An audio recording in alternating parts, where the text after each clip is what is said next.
Good evening, ladies and gentlemen, boys and girls. My name is Peter Schrappen. I am the co-host for this evening's presentation of Seattle Boat Show Live, and there is my esteemed co-host himself, Mark Bunzel, in the house. How are you, Mark?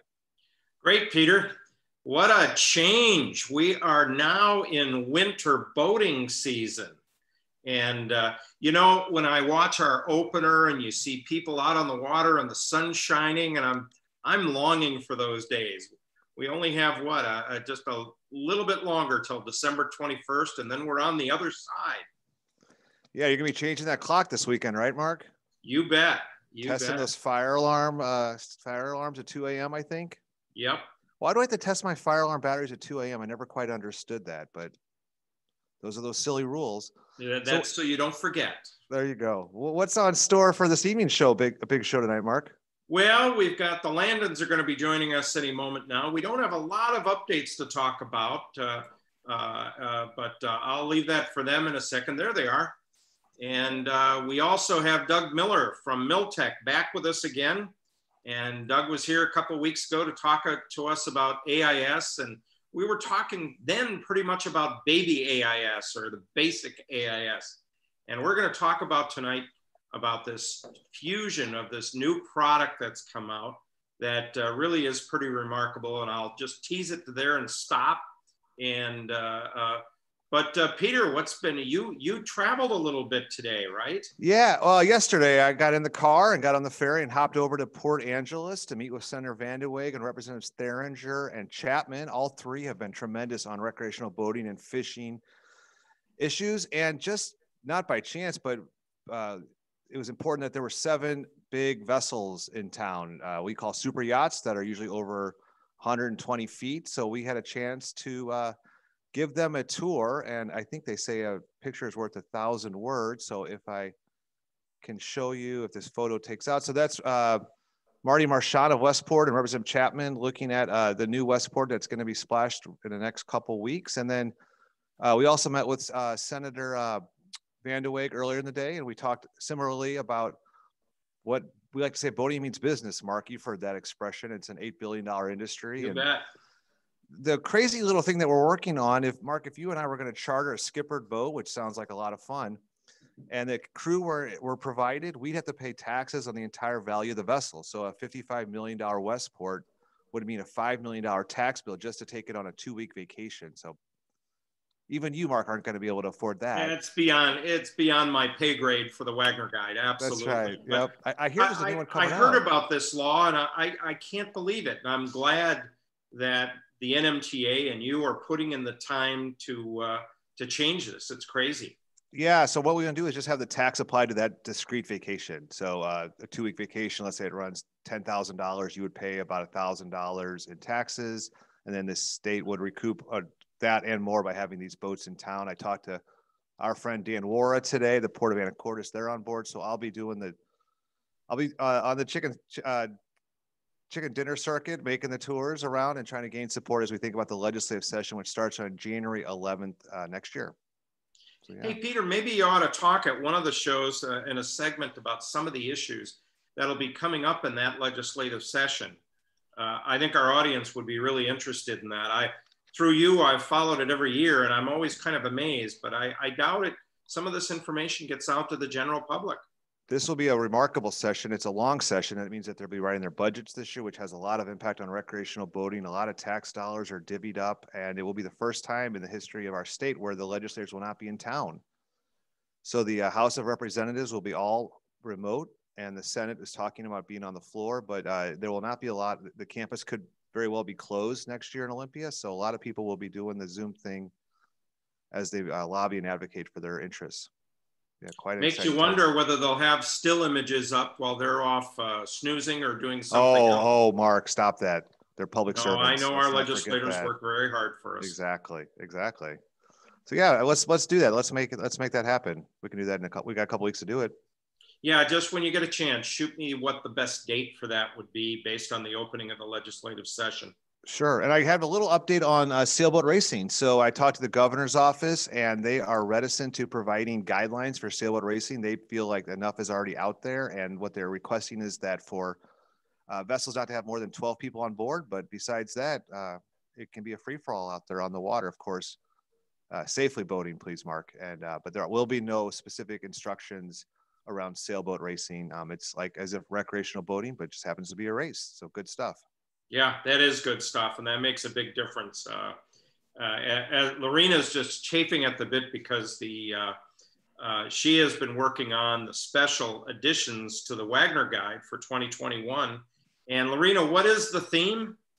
Well, the theme is meeting the challenge. And of course, it's all about boating events and races for both power and sail. So some exciting events coming up for next year. And of course, one of the news items, Point Roberts Race Week will not occur. They're choosing a new location, and that press release will be coming out next week, hopefully. Yeah, so I just wanted to add to the theme. You said power and sail and paddle as well. Paddle. So there are a number of paddle events in there that are featured as part of the theme. Yeah, Peter, make sure the state stays away from the paddling events also. You know, they did issue some guidelines on that. I don't have those on the tip of my tongue, but I will look those up for next week. That's a tease for next week, so stay tuned. Yeah, yeah. Well, why don't we go on while we have the land-ins? What else is new and different? Well, we have a couple updates that are of interest. Classic Marine Store in Cowichan Bay in BC. As you may know, they have had in the past mooring buoys that transient boaters could tie up to and pay for overnight stays. And those no longer will be available. They're selling those buoys, so take note of that. And of course, there's the Fisherman's Wharf and a couple of marinas in Cowichan. And Genoa Bay is nearby, so you still have plenty of moorage options. And don't forget the Classic Marine, the Marine Store in Cowichan is still there, and it is open, still has marine supplies. Great shop to visit. And so that's one of many updates that are in the 2021 Wagner Guide. And the shoulder season continues here, so boaters are still out there.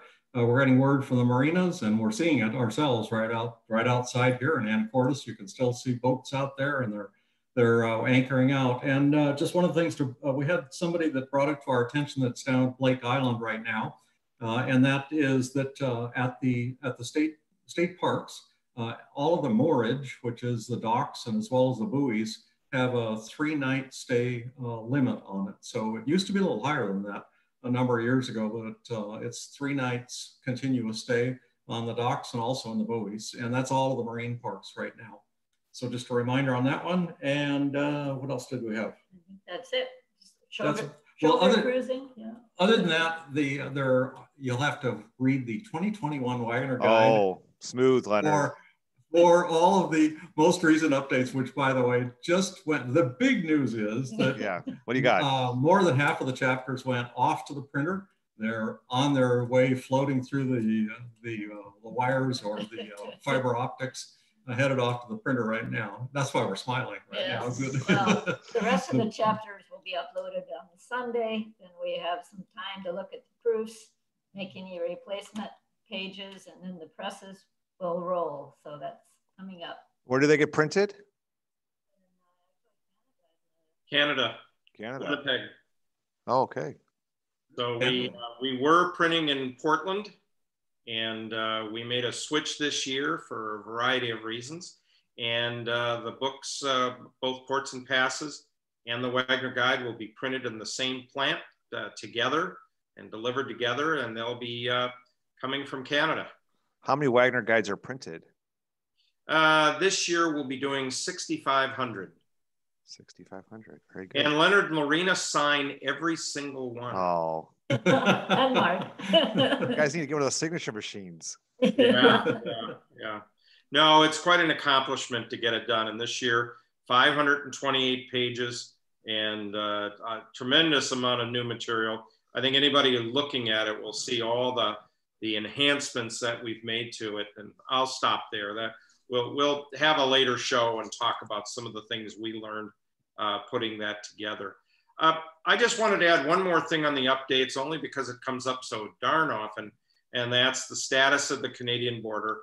And once again, the discussion going on in Canada is that their numbers are going up.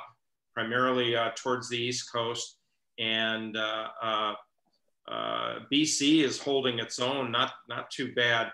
But the Prime Minister is still saying not anytime soon. So we have no idea when that border is going to open, and it's not even clear it's going to be open next summer. I hate to throw it out that way, but we're going to continue to keep an eye on it, and we'll continue to report on it. Well, thank God there's a lot of great boating in our neck of the woods. Yes, yes. And everybody seems to be enjoying that. So I'm starting to prepare my plan A and my plan B for next season. And possibility of flotillas, right? What's that? Possibility of flotillas pass through to Southeast Alaska. So yeah, we're working out the details for that to work with the Canadian authorities to potentially do a pass-through trip to Ketchikan and then 10 days cruising in Southeast Alaska. So we'll come back about flotillas, and we'll talk about all the different flotillas that are potentially going up. There's about 4 different companies in addition to the Wagner Guide that offers flotillas, and we'll get the information as to whether they're going to be doing it next season or not. But right now our plan is a plan A and a plan B. And plan B will be what if the border is not open, and we plan on putting together a great trip that people can go on in the States. So.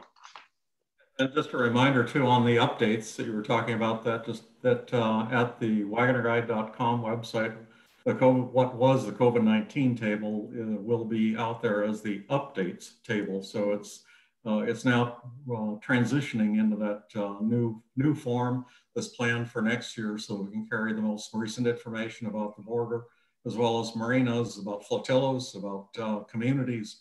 All of that information will be out there on the updates table now. So wagnerguide.com/updates. A great name. It only took us about 4 meetings to come up with the name at corporate headquarters. Anyway. Well, are we going to tell them about some of the rejected, the ones that sounded great at first? Okay. Future episode, Leonard. Yes. Sweeps week. We'll do that. That's up there with the bloopers reel. That was the bloopers, yeah. Yeah. Well, why don't we go on to our main event? And Doug Miller, why don't you join us? I know you're out there because we saw, there you are. Welcome, Hi, Doug. everyone. And you're in Port Orchard tonight? I am, yes. Fantastic. All right. And has it started to ice up on the water down there yet? No, but according to my Cortex, the water temperature at my boat is 48 degrees right at the moment. So 48 degrees at your boat. And yeah. Leonard, seeing you're using the Cortex also, what's the temperature at your boat? I did not hook up the water temperature sensor on the Cortex, but I can tell you exactly what the voltage is, and I can tell you a number of other things on the boat, and it's fantastic. All right, so this Cortex that we've been teasing about and talking about, the reason why we're dedicating a show to this is because, yes, it's a good product, great product from a good company, but it could be the beginning of a movement. And I think what we're seeing is more and more of this integration of computer power together with some of the things that are available on the boat. And Vesper, the company that makes this, well known for doing a fantastic AIS unit, they are really sticking their necks out on this. And Doug, I'm going to turn it over to you and let you explain exactly what a Cortex unit is. Okay. Well, maybe I'll start 2 years ago, a little more than 2 years ago at Metz. And I went to visit the Vesper folks there. And they said, okay, we have this private briefing for you. We want to tell you about this exciting new product. This is 2 years ago. And so we go into this little secret room. And so we all sat down there looking very serious. And I said, you're not going to build an AIS transponder combined with the radio, right? And everybody looked kind of taken aback. And in fact, that's what they've been doing.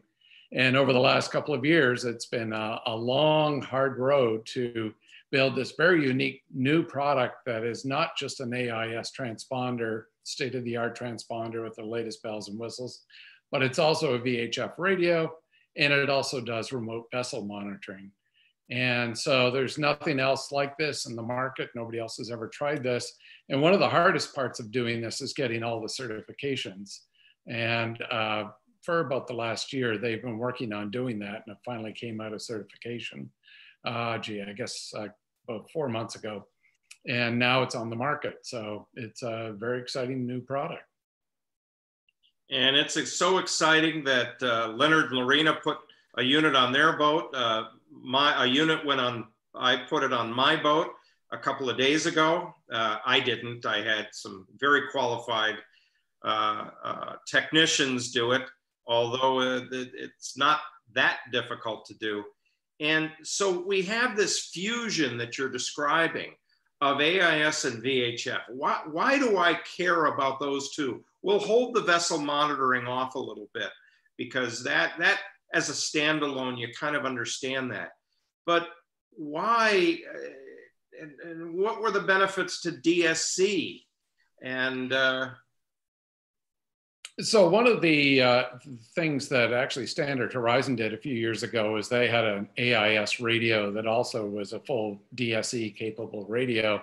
And the idea that you could select a target and then hit a call button and initiate a DSC, digital selective calling, call directly to that target if you wanted to discuss how to pass and that sort of thing. And it was a pretty cool feature and people liked it, but you know, it was a little hard to use and you weren't necessarily sure you were talking to the right person all the time.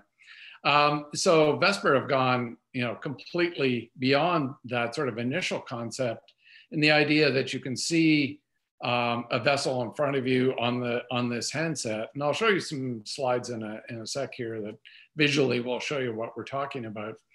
But you'd be able to see a target and know that it's an AIS target and how soon you're going to pass and that sort of thing.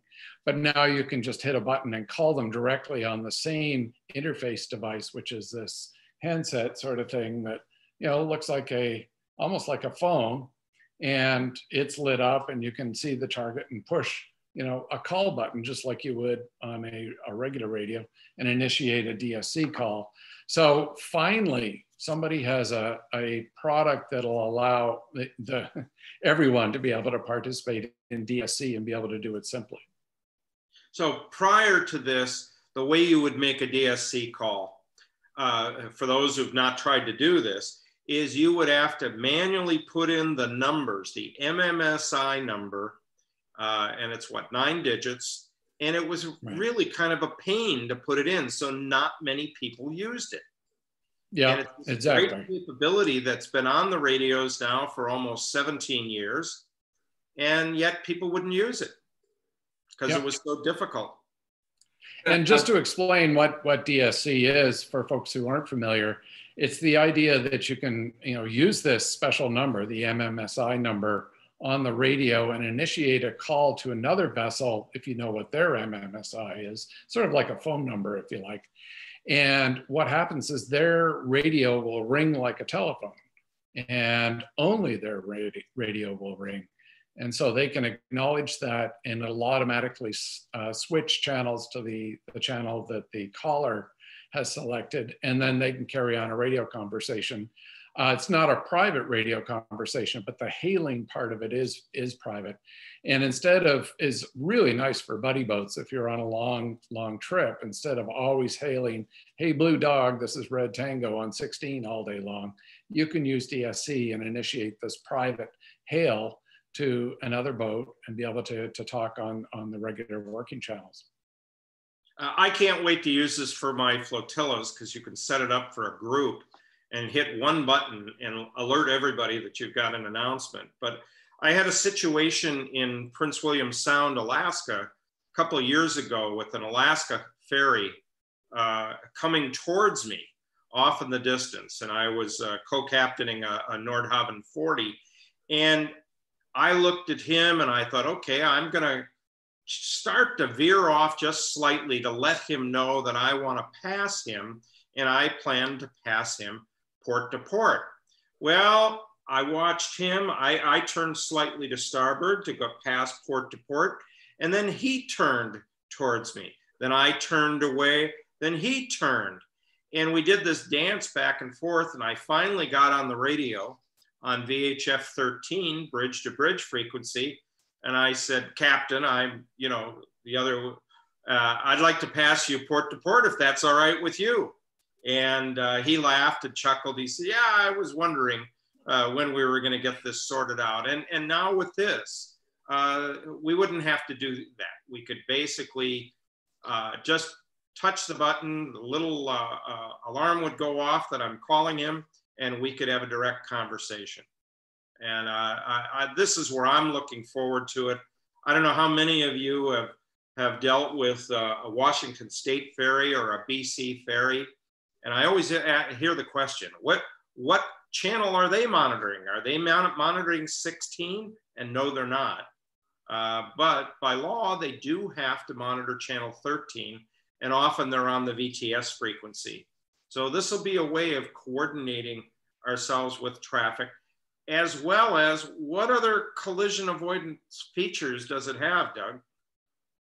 Well, maybe this would be a good time to jump in and show you a couple of slides that sort of summarize this, and then show you some visuals that I think will sort of bring the whole idea home. So if that's okay, I'll switch, take over the screen here.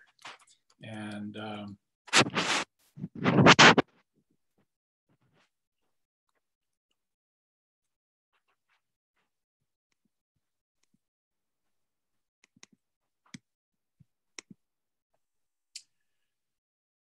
so can everybody see that? Yeah, we do. Thank you. Okay. So basically, this is a snapshot of the Vesper head unit in the middle, or hub as they call it, one of the handsets that's used. And then they have a couple of apps that can be used on iOS and Android devices that interface with this system as well. And basically all of these devices are interfaced through Wi-Fi when you're on board the boat. And then I'll talk about sort of an alternate solution that they have as well for when you're away from the boat. So really, this system starts with what they call Smart AIS. It's a traditional Class B SOTDMA 5-watt AIS transponder with an integrated splitter. So far, nothing too special, because there's lots of vendors out there selling AIS. And it's almost, you could almost consider it sort of a commodity item available from just about any manufacturer. They also add GPS. They have a built-in heading sensor. They have Wi-Fi on board, so you can connect apps to the device. And then, of course, support the standards NEMA 2000 and NEMA 0183 for interfacing with other instruments on board. So far, so good. You can use this to send your position to everybody else, and then you can also use it to send other vessel information to your chart plotter or computer or your tablet. And so far that part is sort of traditional AIS with a few extra bells and whistles. So Doug, this is a way though within this device that I can get that signal, that AIS information onto my iPad. If I'm using avionics, this is a way I can get that data on there. Is that correct? That's absolutely correct. And that's very similar to their previous products, the XB8000, which is still a huge, big seller, just won a big NEMA award. And the idea is that it'll stream AIS and GPS data to a connected tablet, and then you can fire up your favorite app like iNavX or Navionics or Time Zero, and be able to see AIS targets in real time overlaid on the charts on those various apps. That's fantastic. So, and as I understand it, that's sending a Wi-Fi signal out from the Cortex unit around the boat to your various devices that can pick up a Wi-Fi signal. That's correct. Exactly. Yeah. So my iPhone or other smartphone device, I can then pull that information in, and Vesper actually has apps to do that. Exactly. And in fact, they've gone a bit further than just displaying AIS, and I'll talk about that in a sec, but they have things like Anchor Watch and that sort of thing. So the next major component is the VHF radio. And basically this is a standard Class D DSE 25 watt VHF transceiver. It allows you to share the single antenna, but the main difference here is this handset. It's very unique. And that is basically your interface to the radio. You can use that to call, to do an emergency broadcast, whatever you need to do. But instead of having, you know, the traditional wired mic system that you've seen in the past, this has a full color display that goes well beyond just making VHF radio calls. And then we'll talk a little bit about the third major feature, which is onboard and remote vessel monitoring. And this is probably one of the coolest new features. And basically what this does is allow you from home to be able to essentially dial into your boat and be able to see the systems on your boat. If you have the anchor watch set, you can see if your boat drifts and that sort of thing. And so I'll talk a bit about that in a minute. One of the cool things with that is you can hook it up to these sensors to be able to monitor different things going on the boat. For example, on my own boat, I have one hooked up to my bilge to see if the water rises beyond a certain level, as well as the bilge pump. And I'll tell you kind of a fun story of literally how Cortex saved my boat a couple of weekends ago when I was out cruising. So it's amazing. It's got all this different communications capability, Wi-Fi. I think it also has Bluetooth to talk to the handsets. Actually, it uses Wi-Fi on the handsets, yeah. And then following your slides there, it actually has a cellular transmitter built in within it. Is that correct? That's right. It's got a cellular modem with its own SIM card, and it will connect to service in the US and Canada with the US Canadian version. And will basically connect and stream information from the transponder and your vessel and the systems on the vessel to the Vesper cloud, and then you can use their app to be able to view that information and even take action. You can set up relays to maybe turn on a light or something else like that. If you forgot to turn on your anchor light, maybe you'd have a relay set up for that. You'd be able to turn it on and off.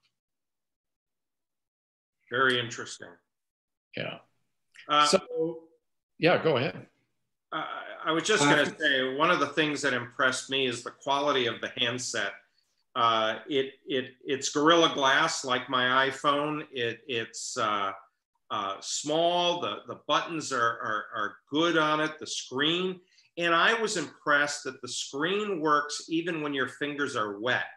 My iPhone won't work.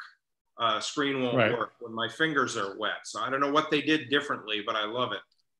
Yeah, no, a lot of work went into the design to make it a real world solution for real boaters. I mean, if you're out in the rain or you get hit by a wave or whatever, it's fully waterproof. You're not going to destroy the thing by getting it wet, and it's ruggedized as well. So you can have up to 10 of these devices connected to the Cortex.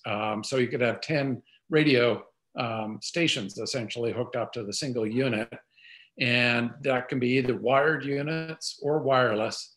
But it's important to note that regardless of whether it's wired or wireless, these are speaking or communicating with the Cortex using Wi-Fi technology. So there's no physical wires between the handset and the Cortex. Everything is wireless. So I can be in the galley. One of the things I noticed on the VHF has a number of features on it, what you would think of as small features, but some memory on the on some of the, for instance, channel 16. If I set it to low power and I go off channel and back to 16, it still remembers that I wanted it on low power. You can put memory channels in there that you want to go to if you need to. It just made VHF a whole lot more usable. Not to mention the DSC calling capability. You were talking about, or Mark was talking about, the difficulty of using DSC on older radios. And I still remember we were trying to call a friend with DSC up here locally. And by the time I got the MMSI number in and figured out how to enter it and do that, he was out of range. Never forget that one. Yeah, and unfortunately, most people, when they get a DSC call, they have no idea what to do next. You know, their radio starts ringing like a telephone, and they've never heard it do that before. And it was like, what happened? Am I sinking? What's going on? So it'll take a little education to get people used to it. But this is a great first step, because if you can use a smartphone, you can use one of these. It's sort of how I think of it. I just wanted to say, after you have a chance to talk about one of my favorite features, and by the way, we had the 8000 unit on there before we replaced it with the Cortex, and it's the anchor watch. So I'll let you introduce that first, but that's one of what I think is one of the better features of the unit. Right. So one of the things with this handset, it goes beyond being just a VHF radio. You can also do AIS collision avoidance on it, anchor watch, and a bunch of other things. So it becomes this multi-purpose integrated single display that you can use for doing all sorts of things beyond just talking on the radio. And then finally, apps. You can run apps on your iOS or Android device.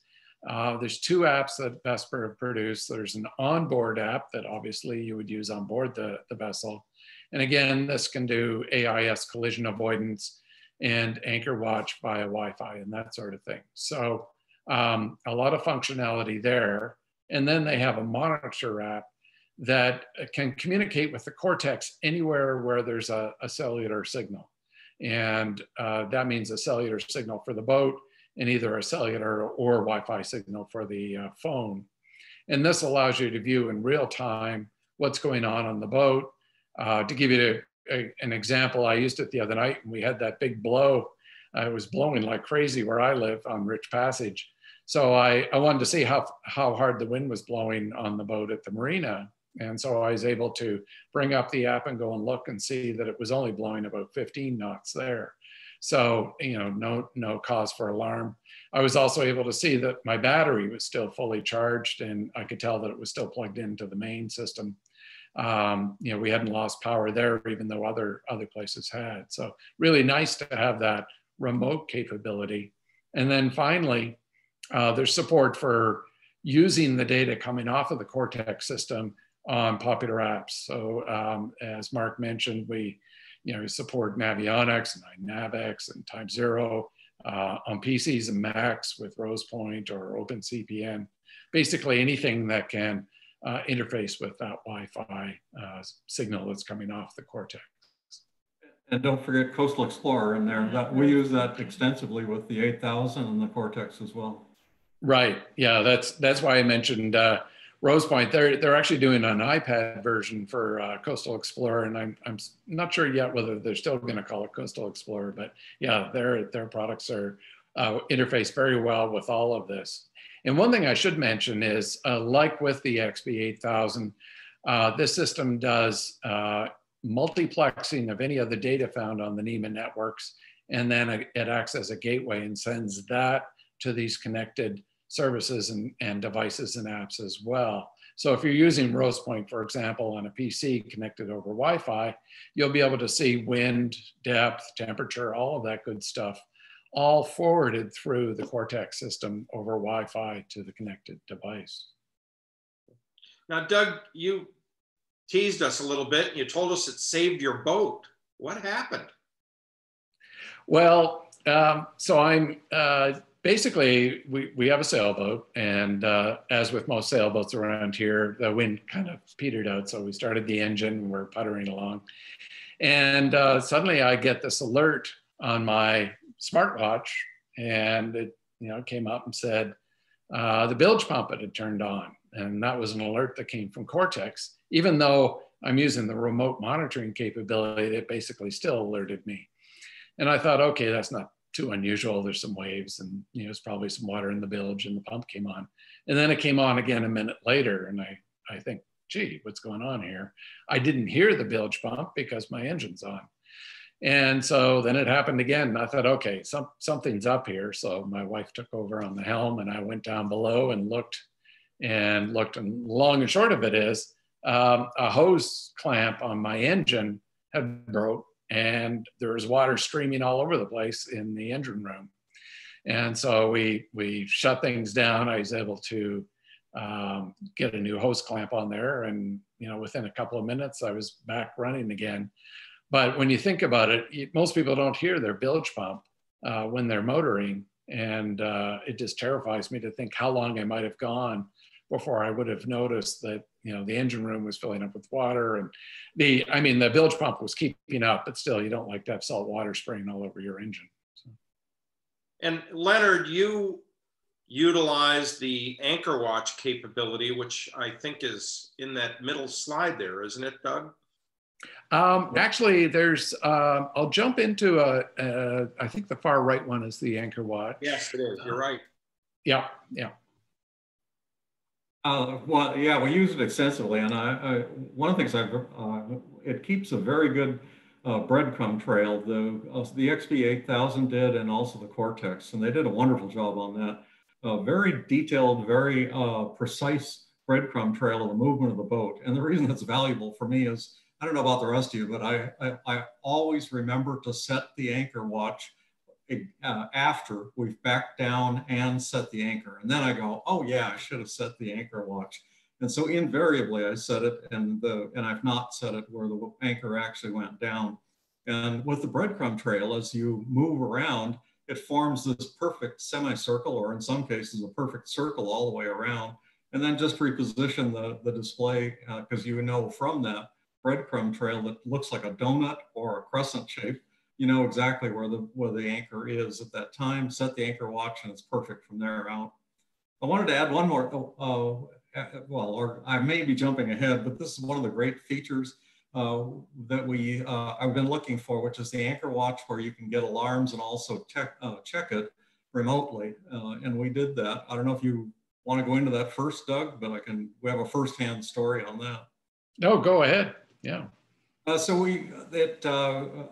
Obviously you can set the anchor watch, and then you can get alarms, and you can also check the anchor watch remotely from the cell phone, because the hub unit, the Cortex unit, is communicating through the cloud, and then through the remote app on the smartphone, you can check that.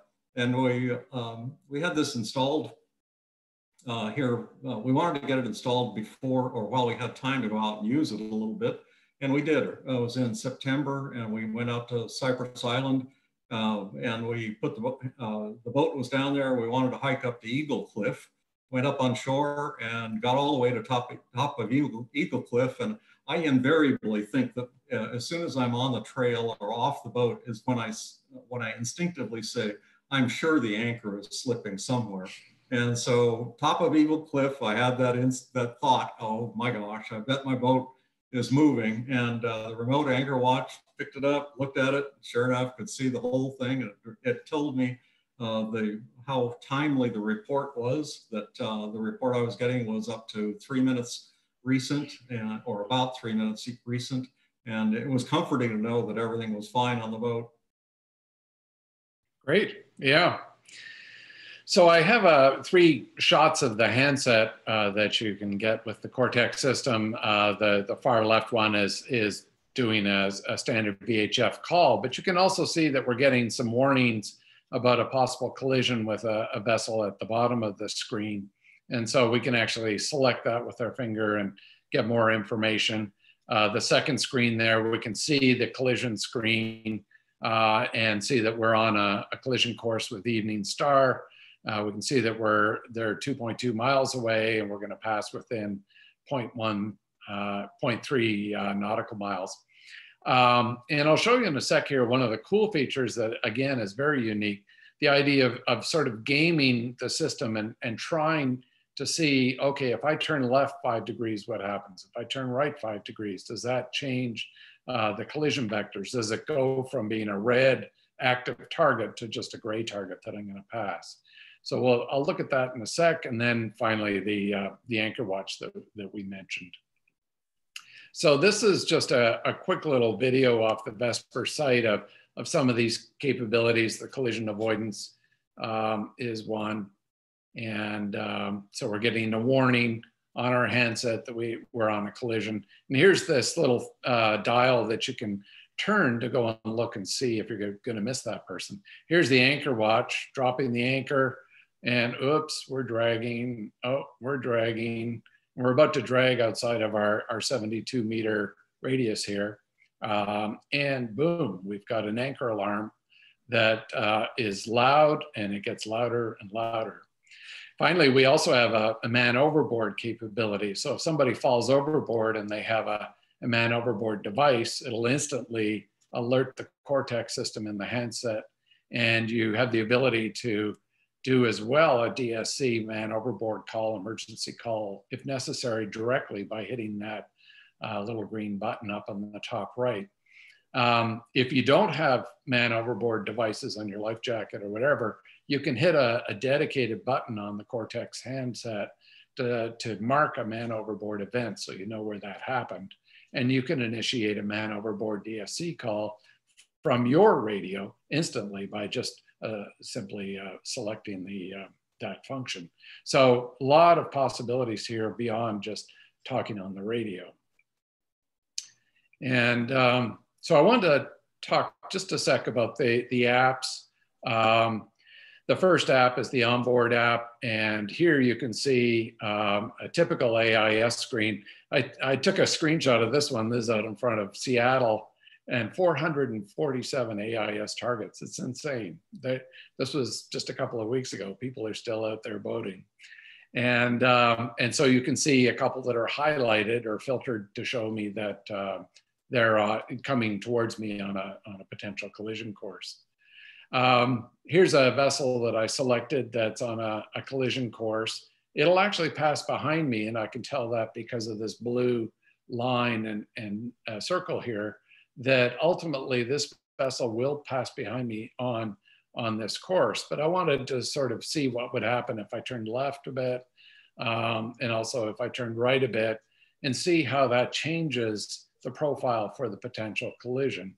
And so you can see here it's gone to a gray color, so it's no longer a potential collision. And then we have the famous anchor watch that Leonard talked about, with all the little breadcrumb trail of where the boat has been. And I also have it hooked up to my depth sensor and my wind sensor, so I can see exactly where the wind's coming from and what my depth is. One of the things that you can do once you get an idea of where your anchor should have been dropped is you can go down to this little second icon here and move your anchor to where you think it should have been. So very handy feature.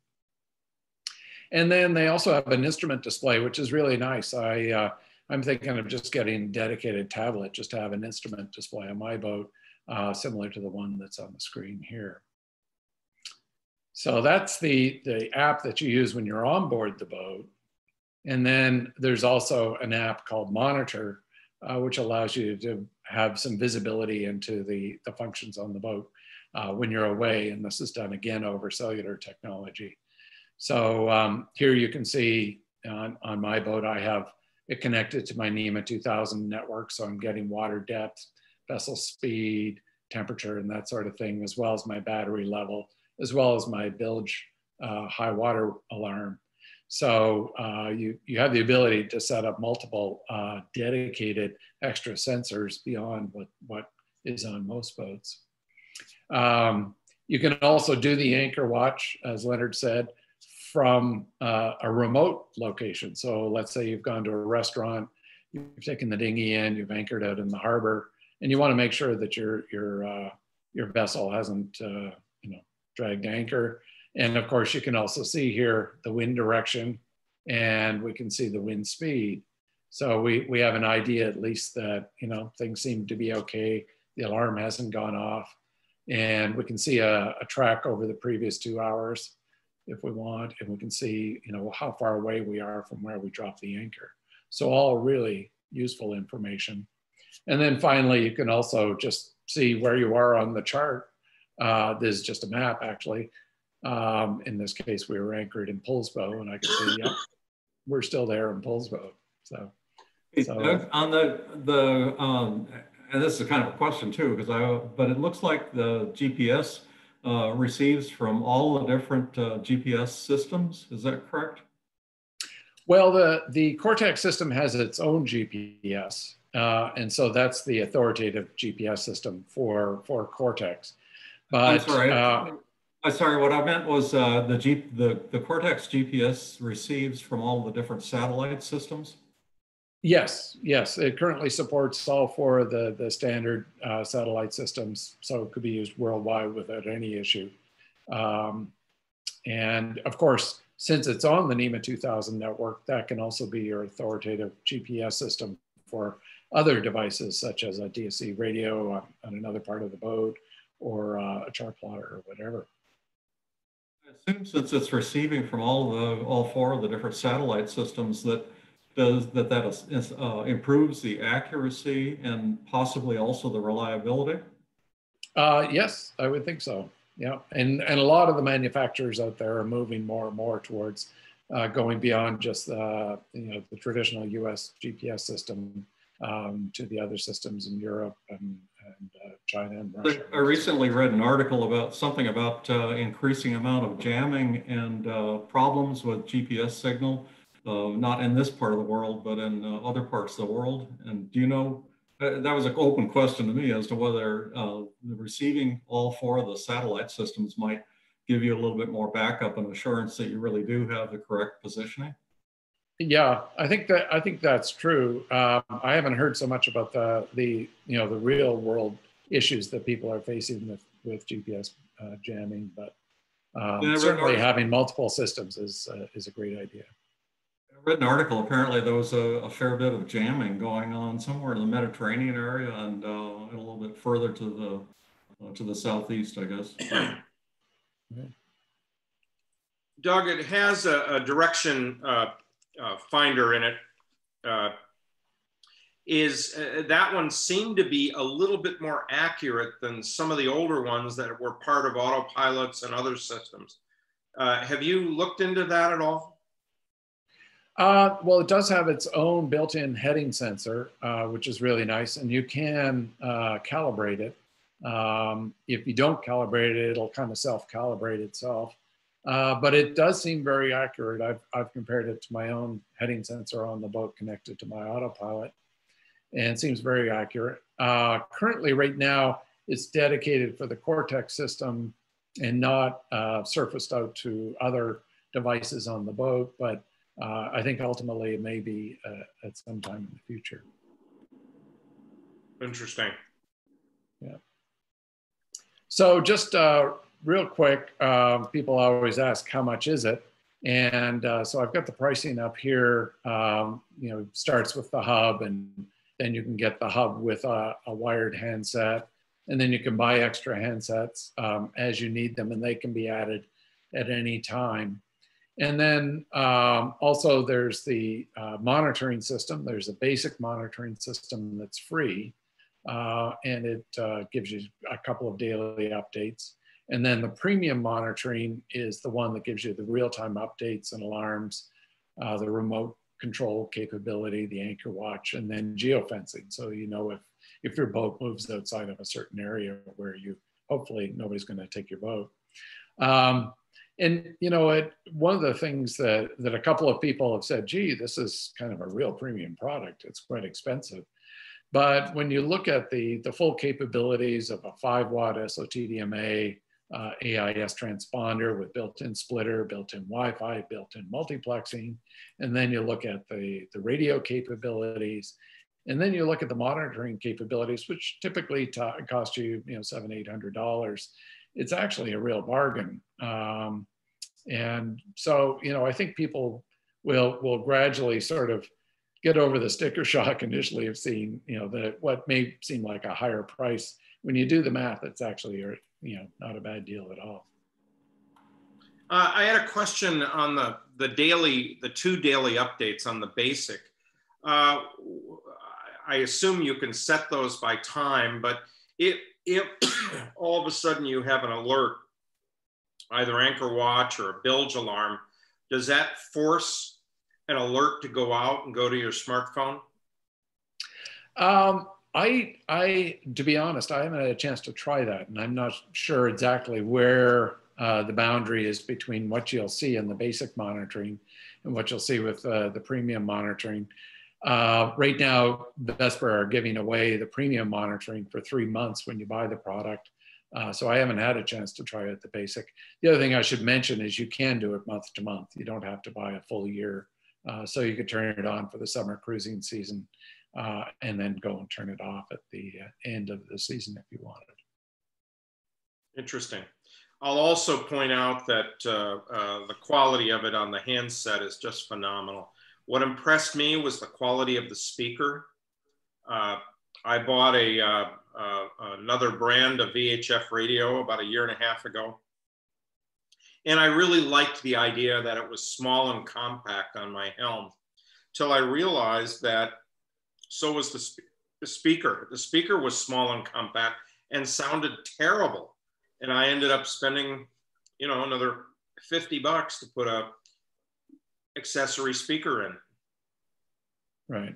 And one of the nice things with the Cortex is you actually have 2 speakers and potentially 3. The hub itself has a speaker, the handsets have speakers, and you can rig up an external speaker. So one of the kind of the fun things, if you're on a collision course, it'll sort of whisper at you, you're on a collision course, and then it gets louder and louder, and then horns start going off, and if you continue to ignore it. So there's no way to miss the warning that you're about to get hit by a Washington State ferry. So. That warning sounds, when it gets to the horn level, it sounds just like the foghorn on one of the ferries, by the way, which is what we mistook it for at first. Yeah, it definitely gets your attention. Yeah. Oh, it did, yeah. So anyway, we have lots more info on our site. We also, I encourage you to go to the Vesper site. I have a couple of articles up on my blog, up on milltechmarine.com, one on first impressions and then one on the monitoring system, and I go into a lot more detail than I did tonight. So that basically is what I have prepared, but I'm happy to take questions or hand it back to the other folks who are using Cortex as well. Yeah, so we can take questions on the chat line if any of you have a question. We did get one response from somebody who was pointing out the location of the race week, and we didn't know that this has been announced publicly, and we haven't gotten the press release, so we're avoiding till next week announcing that location. But Liz, thank you for pointing that out for us, and we appreciate that. We have another question that came up, approximately how much power Mark? Yeah. I actually got the press release, so it's okay. Oh, do you want to reveal it? I need like a drum roll or some sort of fanfare here. Do you do drum rolls, Mark? Sure. So yeah, it's big news. Race Week announces new venue, Anacortes, Washington. Whidbey Island Race Week, the organizing authority, is moving from Port Roberts Race Week. The dates will be June 21st through 25th. And if I'm speeding up, I can create a link and put that in the chat. And that'll be at the Cap Sandy Marina. And for those of us who live in Anacortes, we're thrilled at that. That is terrific. Mike shot in a question for us. How much power does the Cortex unit consume, say overnight when you're in anchor watch mode? He's of course thinking of his batteries, and I don't blame him. And then besides requiring a VHF antenna connection, does it require any external antenna for GPS, for Wi-Fi, or for cell? Doug, do you want to handle that? Sure. So for the power consumption, one of the things you can do, I tried this on my own setup, is I actually turned off the handset and used my phone for the anchor watch, but I left on the M1 hub. And so that I could check the status of my anchor on my phone beside the bed and not be consuming extra power by having a powered up mic. And that said, you can actually put the mic into night mode and turn down the brightness and that sort of thing. But typically, these devices are consuming about 1/3 to 1/2 amp of power, 12 volts. So not a tremendous amount. If you have the handset turned all the way up, it'll be a little bit more than that, but certainly a lot less than, for instance, leaving on an anchor alarm on your chart plotter. I can add to that, that on our boat that what's sitting right now in the slip, and everything is powered off except for the M1 unit. Of course, the handset is powered off and it's monitoring right now, and that's just about what we're seeing on the amp display that I have on the boat. It shows just a little under 1 amp, and that it may not be completely accurate, but it's certainly somewhere between a half and a full amp at most. And Doug, an add-on question to that is, what antennas do you need to have, or do you need to add on this, or can I use my existing antennas for GPS as well? So great question. The unit itself comes with a GPS antenna, which and a variety of different mounts, so you can install it either obviously outside the boat or on a rail or whatever. A lot of people are successful installing the GPS antenna inside the cabin. Just one thing, try to make sure there's no metal directly above it. And what I'm finding, and this is sort of new news for me, is GPS antennas don't work very well inside wooden enclosures, wooden boats, or inside a wooden closet. So keep that in mind. And then you also have there's a Wi-Fi antenna that's included. So you can set that up so you get a really good Wi-Fi coverage throughout the whole boat. There's an optional, actually I can hold one up here. We've got a whole bunch of antenna connectors here. So for the cellular, for GPS, for Wi-Fi, and then we also have connections for our VHF antenna. And you're holding up the M1 unit, so that's what the Cortex looks like. Yeah, so that's one side of it. So we got our VHF connection, GPS, and then GPS over here, and cellular and Wi-Fi. This is actually a second port for a second VHF radio, so it's got a built-in splitter. But to come back to your question on the VHF antenna, a lot of time, an existing good quality VHF antenna will work just fine for this unit for both AIS and VHF.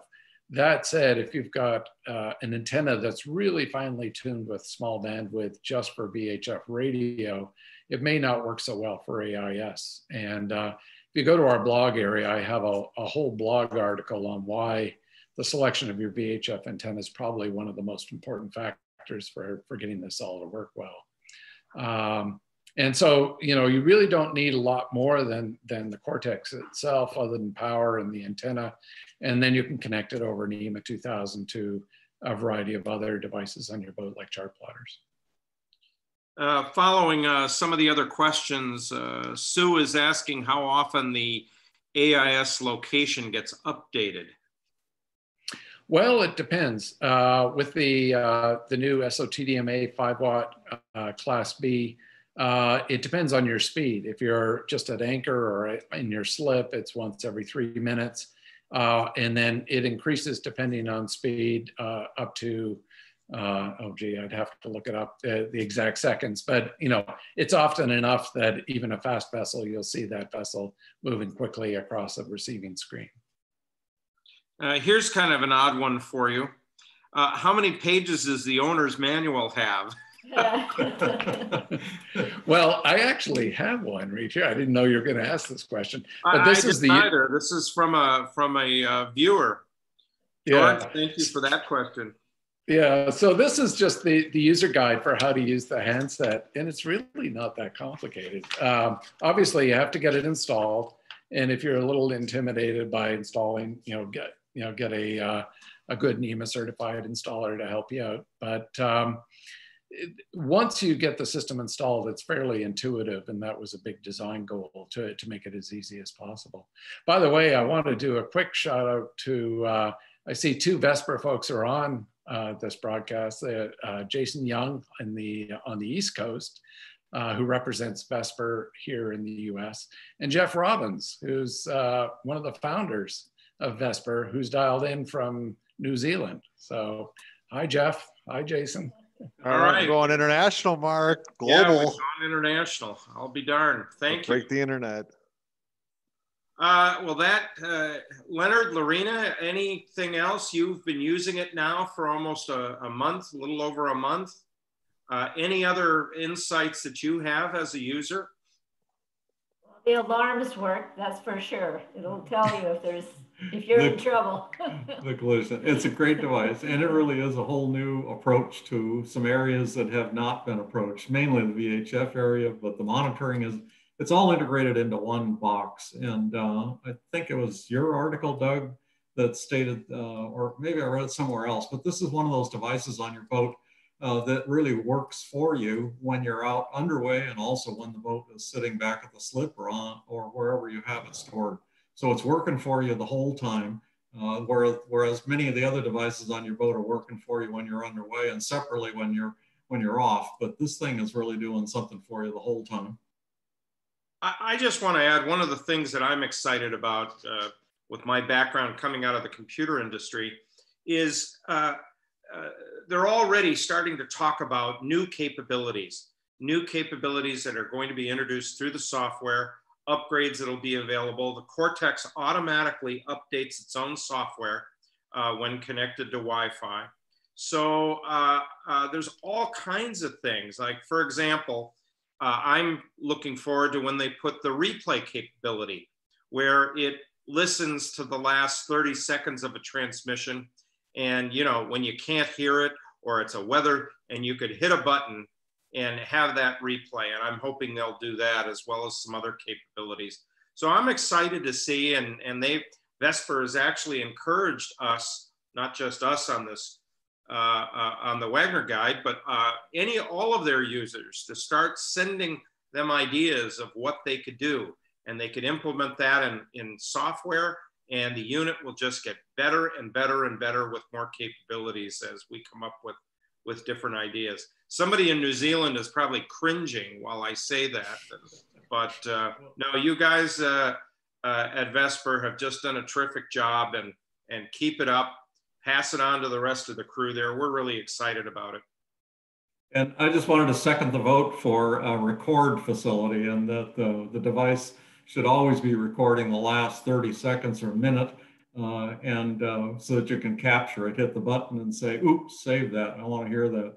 And also another button that says throw it away for the guy that's doing the big wake scold over VHF radio, and you can delete that, get out of there. Just, seriously, about the recording would be great, especially for VHF weather broadcasts, so that you can go back, play it back again and say, was that 14 or 40 knots that they said? So that would be great. Terrific. Well, I think that just about wraps us up to 8 o'clock. Peter, you always have such wonderful words of wisdom. Oh, and nice quiz questions. The question I have for you is, you've quizzed me normally on which episode was Saturday Night Live. How many years has Saturday Night Live been running? Oh, I want to say 45. I think it's 43. I looked it up, and I unfortunately didn't write it down. Oh, so you don't even know the answer to your trivia question you're trying to stump me on. I know. I'm going to have to look it up now, but I'm pretty sure it's 43. But I remember the first episode, phenomenal show, even way back then. I did have color TV, though. I didn't have black. Yeah. I guess we'll have to stay tuned for next week's episode to see how many episodes. I had a little trivia for you. Have you voted yet, Mark? Have you got that ballot in the mail? You bet. You already done. Yeah, signed, still delivered. I found some interesting stats on the voting in the United States when it comes to registrations. In our state, we don't register, but there are 1/3 of our country is registered Democrats, 1/3 is registered as Republicans, and 1/3 as independents. And when pressed a little bit more, 49% of our country identifies as Democrats and 44% as Republicans. Now, guess the percentage, Mark, of registered voters that have high school or some college that have not graduated with an undergraduate degree. I honestly don't know. I didn't know either. Well, we'll have to watch next week. You have to watch next week. No, I was kidding. 2/3 of the country has a high school degree, high school or some college. 21% have a bachelor's degree, and 15% have a postdoctorate degree. So that was interesting. Guess what percent? I'm not going to go on all night, but I've got a couple more. Guess what percentage identifies as Christian in our country, Mark? I don't know. Don't even want to Yeah, you get it wrong, and the big man might come after you. 64%. Wow. Identifies Christian. 36% is non-denominational, and the rest are unaffiliated, which could include Jewish people or Muslims. I thought that was interesting. The 69% of our country identifies as non-Hispanic white, 11% Black, 11% Hispanic, and 8% other, which is predominantly Asian. And So we're there you going to have go. an interesting show next week because it'll be after the election. Is that coming up? I missed that. Really? Is that around the corner? That's what you voted for. That's why you checked with me. That's right. Are you dressing up for Halloween, Mark? No, I taking the night off. I will be wearing a mask though. Yes, putting the razor blades in the candy like you always do. Peter, not say that. It's after 8. Kids are a bit asleep. Candy at my house is safe. It's been safely checked. And that was a big urban legend. If you dig into that, there was never any sort of problems with poison candy. That was just no, but it was razor blades and apples. I think that never happened. It never happened. All right. Okay. Yeah. Okay. Well, yeah. Okay. We've got National Oatmeal Day today was Mark, National Hermit Day, and National Cat Day. And that's all I've got, really. I guess I got one more thing. Chris Christopherson was the host on episode 24, which was their last episode in season 1 of Saturday Night Live. So this is our big kind of like cliffhanger tonight, and maybe we'll start season 2 next week. What's on tap next week? Did you say that already? We did say earlier, and now I forgot. Oh, we're going to talk a little bit about the Seattle Boat Show. Excellent. I've heard about that. The NTA will be announcing tomorrow what the status of the boat show will be, whether we'll be able to come down to the CenturyLink field, or whether we're going to be doing something different. Wow. Well, we'll have a great show. We're going to have our own Peter Schrappen and Katie McPhail talking to us about the boat show next week. Sounds good. We'll do just some announcements on it. Separately, we're going to have a show to talk about the boat show format and what kind of a preview of what's going to be happening. Sweet. Lorena, what's on your mind? I think you have some homes to show us tonight too, Mark, from Groesbeck Group. I don't have any to show, but thank you. We do want to recognize Gene Groesbeck and Associates as our sponsor. And I did look up to see what they have, and they've got some lots that are available, as well as a couple of homes. Gene put out a report this week that just a tremendous number of homes are going up in value due to people wanting to leave major cities like Portland and Seattle. And they're looking for different types of things in homes now. They're looking for a room that they can use to homeschool the kids. They're looking for more office space and multiple offices so that they can work from home. So, we're going through a whole demographic change here with our COVID-19 world. So, and for many of us, we're just going to go boating. And every Thursday night, you can count on us to be there for you. So we will see you next Thursday. Yes. Good night, everybody. Good night. Thank you for joining us. Good night. Good night.